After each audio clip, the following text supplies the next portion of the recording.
Seguimos en vivo en Costa Rica Noticias, las 8:07 de la noche, y vamos a conversar ahora con la doctora Ilka Treminio, quien es politóloga de la Universidad de Costa Rica, especialista en procesos políticos contemporáneos, directora de la Facultad Latinoamericana de Ciencias Sociales, Flaxo. La idea es que pongamos en perspectiva el año político que tenemos por delante. En febrero se vienen las elecciones municipales. La administración Alvarado completa su segundo año de gobierno, es decir, entramos de lleno en el segundo tiempo del partido. La Asamblea Legislativa tiene una agenda muy importante que incluye la Ley de Empleo Público, y en los partidos políticos comenzarán a tejerse, o ya se están tejiendo a sotoboche, las alianzas y candidaturas para la próxima elección nacional del 2022. Es decir, tenemos por delante un año muy movido y de vértigo político. Buenas noches, doctora Treminio, ¿cómo le va? Muy bien, usted, Ernesto. Buenas noches y muchas gracias por la invitación y feliz año. Fantástico. Bienvenida al set de Costa Rica Noticias. Muchas gracias. Bueno, como decíamos, el primer desafío político en el horizonte son las elecciones municipales de febrero próximo. ¿Qué define a estas elecciones? ¿Cuál es su importancia? Bueno, es interesantísimo que empezamos el año ya con un proceso electoral en ciernes. Una de sus características más definitorias es el aumento de la inscripción de los partidos políticos. Vamos a contar con 80 partidos políticos participando para estas elecciones. Habíamos tenido 59 en el 2016 y una gran parte de este aumento de partidos políticos son de carácter cantonal, con otra característica que se le suma, que es la presencia de 7 coaliciones de partidos, ¿verdad? Habiendo tenido tan poquitas en el 16, empezamos a ver cómo esto empieza a funcionar de cara a las cantonales de una manera cada vez más institucionalizada, pero con pactos que son de carácter político, ¿verdad? Finalmente son las unidades partidistas las que se ponen de acuerdo para participar en conjunto en un cantón. Interesante, es decir, aumenta la cantidad de partidos sobre la mesa y a la vez se producen coaliciones. Así es, estas 7 coaliciones son muy interesantes entre distintos partidos políticos y además van acompañadas de pactos entre las unidades partidistas que los componen. Bueno, hay que adentrarse en cada uno de los casos para poder ver cómo se generan estos compromisos, pero también quedan algunas inquietudes de cómo se van a adaptar en el formato de la gestión política, por ejemplo. ¿Qué es lo que se negocia de cara a la deuda política? Si es que finalmente logran tener acceso. Algunos partidos, en este caso el Partido de Acción Ciudadana, solicita que sus alcaldes electos destinen un porcentaje de sus salarios al partido. ¿Cómo se daría en este caso en la coalición? ¿Cómo se negocia en las que participa el Partido Acción Ciudadana? Entonces resulta muy interesante realmente cómo se generan estas alianzas. En mi caso, he recibido muy escasa propaganda en estos días y noto muy tibio el debate sobre el tema de las elecciones municipales en redes sociales. ¿Está frío el ambiente político de cara a estas elecciones? Parecería que sí. De hecho, el Tribunal Supremo de Elecciones ha estado haciendo toda una campaña de información. Tiene incluso una pestaña en su página web destinada a que las personas introduzcan sus datos para que conozcan cuáles son los candidatos propios de su cantón. En el caso de Heredia, que es donde voto, estuve revisando para ver cómo estaban las candidaturas y menos de la mitad de los partidos políticos habían subido la totalidad de sus datos. En este caso, los candidatos tienen que subir el currículum vitae, tienen que subir también respuestas a algunas interrogantes generales, como por ejemplo, cuáles son sus principales acciones o planes de gobierno de cara al cantón, y algunos no los han respondido. De manera que parecería que tanto los candidatos no han subido toda esa información en una plataforma que además es oficial. Bueno, imagínese entonces, y gratuita, correcto, convocada por el propio tribunal, imagínese entonces en un plano más informal. Es difícil porque además estamos hablando de que son una cantidad enorme de candidaturas. No solamente porque no se escogen solamente los cargos uninominales para la alcaldía, sino además regidores y consejos de distrito. Sí, es un montón de gente que se va a escoger. Exactamente. Las personas no necesariamente, el votante no conoce necesariamente cuántos son esos cargos en su cantón y quiénes son por partido, porque vamos a tener tanto las figuras individuales, que sería la de alcalde y la de síndico, y luego las figuras colegiadas o colectivas, que son las de regidores y las de los consejos municipales. Ahí puede ser un síntoma de apatía. Podemos estar viendo que tal vez crezca el abstencionismo en estas elecciones municipales? Podría ser apatía, pero en realidad también hay no hay suficiente educación con respecto a la responsabilidad electoral en los cantones. Esto lo planteo así porque, bueno, podríamos decir desinterés, de acuerdo, pero finalmente es el espacio de mayor cercanía. Y además, las personas suelen ir a votar y también hacer un quiebre del voto. Las alcaldías en la mayoría de los cantones tienen consejos municipales altamente fragmentados, lo que parecería que las personas van y votan sin conocer necesariamente cuáles son esas figuras o sin generar una línea partidista. Entonces, bueno, podría ser apatía, también podría ser desinterés, pero me parece que hace falta formación en el territorio. O sea, parte de lo que debería darse en los espacios cantonales es información que les permita a las personas educarse de cómo funcionan y cómo se generan los procesos electorales a lo interno. Pensando un poco en el interés, la gente se mueve por lo que le sirve o lo que le aporta a su vida diaria.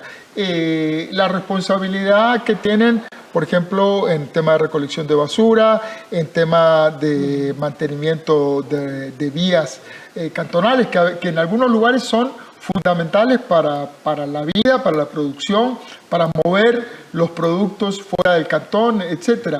¿Se está subestimando la acción de las alcaldías? Sí, posiblemente las personas no tienen idea de cómo se invierten los recursos, no conocen realmente las acciones y la gestión que se generan en las municipalidades para poder desempeñar esas actividades. Lo digo además porque en el caso de los consejos de distrito es muy interesante que estas personas que integran el consejo no tienen dietas, por ejemplo, y tampoco tienen un voto de carácter vinculante, unas funciones formales dentro de la estructura. Y sin embargo también están dentro de las postulaciones y por lo tanto van en una papeleta. Entonces el debate ahí a veces es si son demasiadas candidaturas para elección popular que no deberían estar dentro de ese proceso electoral y dejarse solo aquellos que tienen funciones establecidas en el código y además donde existe o media algún tipo de dieta o honorarios o salarios, ¿verdad? Claro. y no las demás. Con respecto a la rendición de cuentas, pues hace falta canales que permitan tanto a las personas exigir esa rendición de cuentas como poder generar un conocimiento real de en qué está invirtiendo y cómo lo están haciendo las municipalidades. Conversando con gente previo a esta entrevista, algunos vaticinaban un mayor posicionamiento de los partidos cristianos en el ámbito municipal. Los partidos cristianos van a tratar de copar el ámbito municipal y otros difieren y creen que podría verse más bien un repunte de los partidos más tradicionales como el PLN y el PUSC y el PAC, que ya luego de 2 periodos de gobierno es parte del establishment. Es que es muy interesante porque en este caso el partido oficialista, el partido de gobierno, va a presentarse a las elecciones municipales con un número menor de candidaturas para alcaldes que lo que están presentando partidos como Restauración Nacional, el Partido Liberación Nacional, que completaron su nómina de los 82 cantones. Sin embargo, la apuesta es a ganar más número de alcaldías que en las elecciones de 2016, donde obtuvieron menos de 10. Y por lo tanto, apuntar entonces con estas 41 papeletas a tener un mayor número, en lugar de generar 82 papeletas y obtener un menor número que en el 2016. Los otros partidos políticos, el Partido Liberación Nacional, que ha tenido una tradición muy territorial, ¿verdad? Claro. Un partido altamente nacionalizado, pues apostaría entonces a recuperar territorios. La cuestión, digamos, sobre lo religioso también tiene que ver mucho con cuáles son esos candidatos y cómo es su ideología, porque dentro de partidos que son de corte más liberal también podríamos tener de repente candidaturas que tienen un fuerte componente religioso. También viendo algunas de las propuestas, como le decían, en la página del tribunal, podemos encontrar que algunos de estos partidos, sus candidaturas tienen también banderas bastante reivindicativas de otros temas. Me encontré con una de las candidatas que tenía un posicionamiento muy fuerte sobre temas ecológicos, preservación del ambiente, mejora de la gestión ambiental del cantón. Entonces, bueno, es por eso que hace falta conocer cuáles son también esas dinámicas. Pero esto, vamos a ver, esto es positivo y es negativo. ¿Es negativo en qué sentido? En el que parecería que los partidos entran en una carrera por completar sus nóminas, pero no necesariamente por generar una base programática. De ahí que los partidos pierdan el control completamente sobre qué es lo que hacen o no hacen sus municipalidades. No basta nada más con haber colocado sus candidatos, sino también con que estas candidaturas respondan a una visión más amplia de una propuesta colectiva. nuestros partidos políticos cada vez están más desarraigados de una base que les exija hacia dónde debe apuntar ideológica o programáticamente a lo interno de ese grupo de personas que están afiliadas a esa unidad, por así decirlo. Totalmente. Ahora, justamente, usted introduce el tema de los partidos políticos como herramienta democrática. Ahora le voy a proponer que sigamos conversando con eso. Vamos a un corte comercial y enseguida venimos con más, con la doctora Ilka Tremiño, hablando del panorama político que viene en el 2020. Quédese con nosotros.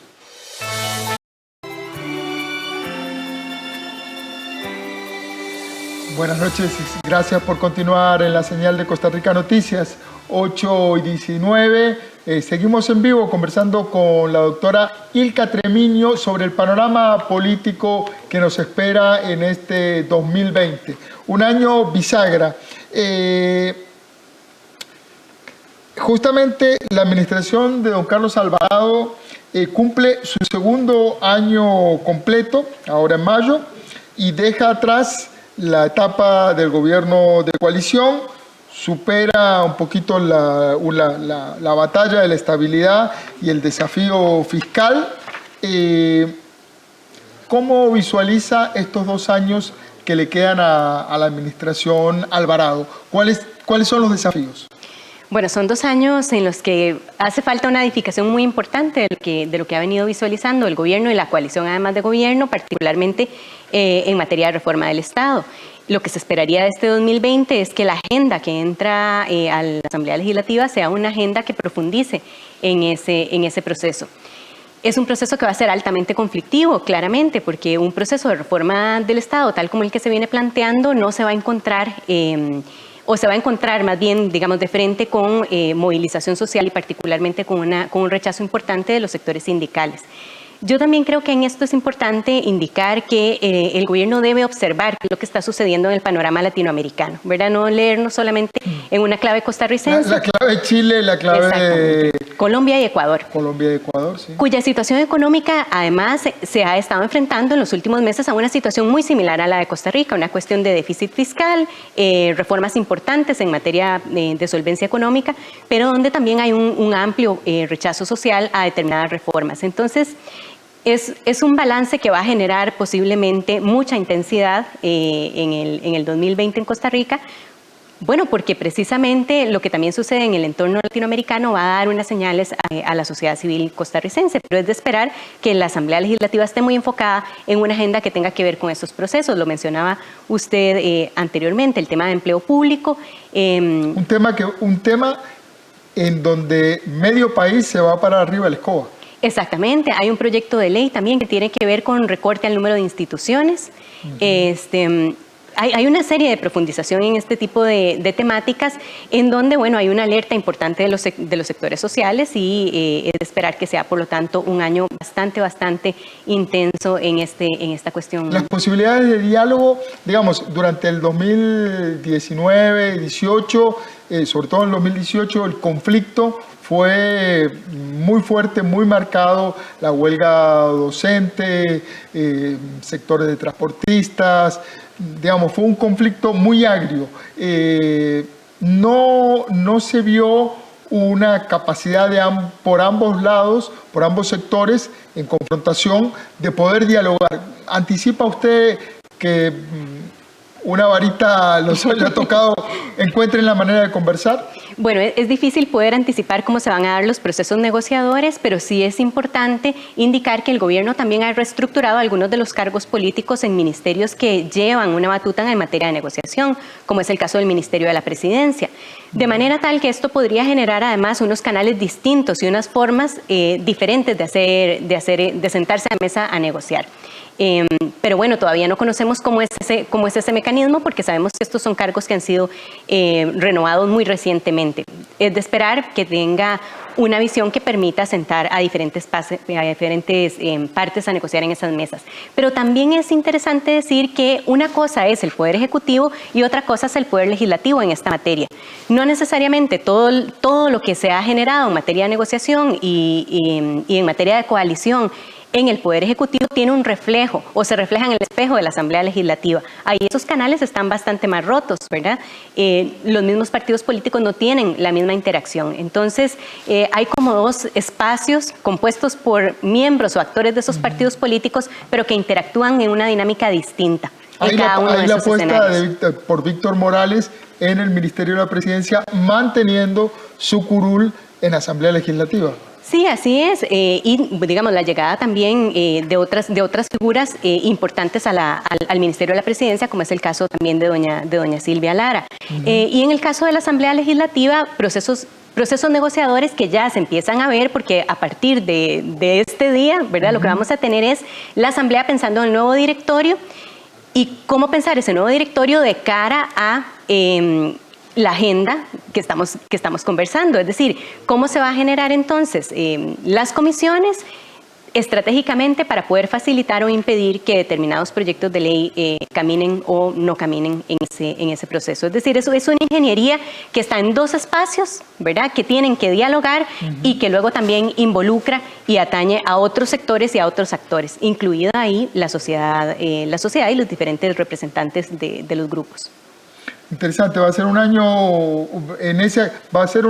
para observar con atención ese ajedrez que usted anticipa.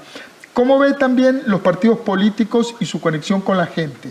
¿Los partidos como herramienta democrática siguen vivos o son una parte muerta que heredamos del siglo XX y que aún no hemos sabido reemplazar dentro del ecosistema político? Esa sin duda es la parte más difícil, ¿verdad? Porque nuestros partidos políticos han empezado a enfatizar más en sus representantes, en sus actores políticos, las personas que están ejerciendo cargos. Y cada vez se debilita más la estructura de ese partido, es decir, las bases que representan y organizan o aglutinan ese partido político. Cuando no existen las bases, no tenemos una exigencia de cuentas, no tenemos la necesidad además de establecer un mecanismo en el que los representantes le hablen a un conjunto de personas que tienen la capacidad de exigir, y esto por lo tanto hace que los cargos sean autorreferentes, ¿verdad? O sea, los cargos están ahí para representar sus propios intereses y no la exigencia de un grupo más amplio que tiene la posibilidad de exigir la rendición de cuentas. Los partidos que son personalistas son altamente débiles y esto favorece a sus cargos políticos. No tienen a quién rendir cuentas y por lo tanto favorecen únicamente estos intereses individuales o personalistas. Esto afecta muchísimo en procesos negociadores o de coalición, porque entonces ya la coalición no es entre grandes unidades partidistas, sino entre personas. Esto es muy interesante de cara, digamos, a lo que hemos empezado a tener en Costa Rica, que son gobiernos de coalición. ¿Por qué? Porque entonces, si estas coaliciones se hacen entre personas y no en el compromiso estatutario de las bases de un partido político, tenemos más fácil esto que le decía antes, dos velocidades en la formación de estas negociaciones. Una por el lado del Poder Ejecutivo, pero que no necesariamente tiene eco en la Asamblea Legislativa. O sea, son dos partidos distintos. En el caso de cuando el gobierno sumó al Partido Unidad Social Cristiana al gabinete a través de Rodolfo Pisa, fue muy clara la respuesta de los diputados socialcristianos diciéndole: se suma usted a nivel personal, no suma al partido. Así es. Esto hace que sea muy difícil, por lo tanto, generar entonces acuerdos donde las bases refrenden ese tipo de asociaciones o el tipo de acciones que los diputados o en este caso los cargos del gabinete están generando. Si tuviéramos esa posibilidad, como existía en los partidos de masa, podemos tener una disputa interna y además las personas que integran esos partidos pueden exigir cuál es la orientación de las decisiones y los acuerdos a los que se llegan. Pero cuando eso no está, no tenemos ni siquiera un documento que pueda sustentar determinadas negociaciones o determinados pactos. Entonces son partidos vacíos. En realidad lo que tenemos son nada más actores políticos. Y por lo tanto, uno de los grandes retos de nuestros partidos es volver a fortalecer sus bases políticas. Usted usó recién una frase que me parece que sintetiza muy bien esto, la idea de los partidos vacíos. A mí se me hace muy difícil diferenciar ideológicamente hoy un partido de otro. Había en siglo XX, hace no mucho tiempo, no estoy hablando de hace 2 siglos, estamos hablando de hace 10 años atrás, una diferenciación ideológica mucho más clara que hoy. Hoy todos los partidos parecen más un sello que una diferencia programática o ideológica. Pero sigue habiendo, digamos, posicionamientos ideológicos. Lo que pasa es que también hay un esfuerzo de los partidos y sus representantes por decir que todo es post-ideológico, ¿verdad? Cuando en realidad hay posicionamientos que son muy claros. Hoy más que nunca podemos encontrar cómo hay discursos que son altamente polarizados y por lo tanto que nos permiten ubicar signos que están completamente en los lados contrarios. Y luego en ese aspecto nos vamos a ir encontrando, eso sí, partidos que diluyen más esta cuestión y que son más pendulares y que en un momento tienen un discurso y en otro momento tienen otro discurso, o que, por ejemplo, un cargo de representación ministerial o un presidente se mueve más hacia un lado y su asamblea legislativa más hacia otro lado. La ideología sigue siendo un factor importante. Es un discurso, diría yo, que se nos intenta posicionar permanentemente de que los partidos no tienen ideologías. No, claro que tienen ideología. Lo que digo es que se me hace más... A mí, como persona, como observador de la política, se me hace más difícil. Veo personas conservadoras en todo el espectro político y personas más ligadas a una agenda de lo que podría decirse el progresismo, también dispersas bajo un montón de partidos políticos. Es decir, está como muy mezclado el ganado. Sí. Ese es el punto. También uno de los elementos que no se visualizan con claridad son los reemplazos generacionales a lo interno de los partidos, incluido el PAC. ¿Cómo analiza esta crisis de liderazgos y de renovación? Es muy interesante porque precisamente ahora que nos enfrentamos a elecciones municipales, revisando los datos del padrón, podemos ver que la gran cantidad de electores se ubican entre los 18 y los 40 años. O sea, gente joven. El grueso del electorado es gente joven. Así es. Si vemos de 40 años para abajo es casi el 50%. Si nos ubicamos un poquito en la categoría de joven, entre 18 y 35, ronda el 40% del electorado. Y por lo tanto, parecería que los partidos deberían estar más mediados por agendas que incorporan a perfiles muy jóvenes. Algunos lo están haciendo, otros un poco menos. La política en Costa Rica incorpora más personas jóvenes que en otros países democráticos de América Latina. Por ejemplo, el caso uruguayo es un caso de una política con personas de muy alta edad. El caso de Costa Rica cada vez tiene representantes más jóvenes. Pero no necesariamente... el presidente es un ejemplo de eso. Así es. ¿Verdad? Es una persona joven. Mi punto es que uno no puede anticipar esos liderazgos mirando la gente que está en banca en los partidos. Así es. Hay algunos intentos que he visto de proyectos de ley en el que las personas jóvenes piden tener cuotas de representación en todas las estructuras del partido, en las asambleas, en los cargos de representación, pero eso no ha avanzado mucho, ¿verdad? No se ha quedado en la parte formal y por lo tanto queda entonces en una cuestión de que tanto los sectores juveniles y los que se aglutinan además logran golpear la mesa en las asambleas de sus partidos para ocupar algunos de esos cargos. Pero de todas maneras las personas jóvenes siempre se enfrentan a una cuestión, digamos, en la cual siempre se les dice que tienen que esperar su turno o si tienen el turno porque... Un turno que difícilmente llega. Exactamente. Y si logran acceder a ese turno, la cuestión es que siempre hay otro grupo de personas más mayores que les van a decir, bueno, pero usted es nuestro pupilo, ¿verdad? Tiene que dejarse asesorar políticamente hasta que gane cierto nivel de madurez. Y no sabemos en dónde está ese punto de esa madurez. Claro. Entonces, bueno, ahí hay toda Usted habla de cuotas y me trae a colación el tema de la candidatura femenina. Hoy el periódico La Nación publica un trabajo de datos en donde se revela que solo el 20% de las candidaturas a elección municipal corresponden a mujeres. Esto es una de las cosas más graves que hemos venido denunciando desde hace varias elecciones, no solamente nacionales, sino también municipales.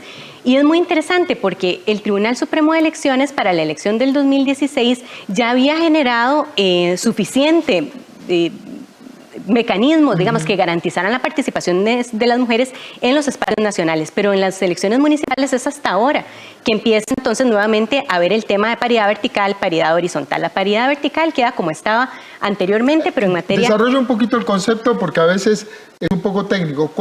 ¿Cómo ejemplifica la paridad vertical y cuál es la paridad horizontal? La paridad vertical es lo que llamamos listas en cremallera. Entonces va en primer lugar una mujer y en segundo lugar un hombre, en tercer lugar una mujer, en cuarto lugar un hombre. O bien, como sucede normalmente, en primer lugar un hombre en todas las listas, ¿verdad? Y en segundo lugar una mujer. Eso es lo que sucede en las elecciones municipales. ¿Por qué? Porque solo hay la vertical, es decir, primero y segundo lugar en alternancia. Luego está la horizontal, que es entre listas. Entonces, si la lista de número 1 está encabezada por hombre, la lista número 2 debe ir encabezada por una mujer. Esa paridad horizontal no logró generarse para la elección municipal, ¿verdad? Esto fue lo que sucedió el año anterior, sino que se dijo que dado que en las elecciones municipales regía la reelección indefinida de los alcaldes, se necesitaba toda una serie de piezas de rompecabezas para decidir cómo garantizar la paridad horizontal, o sea, entre listas.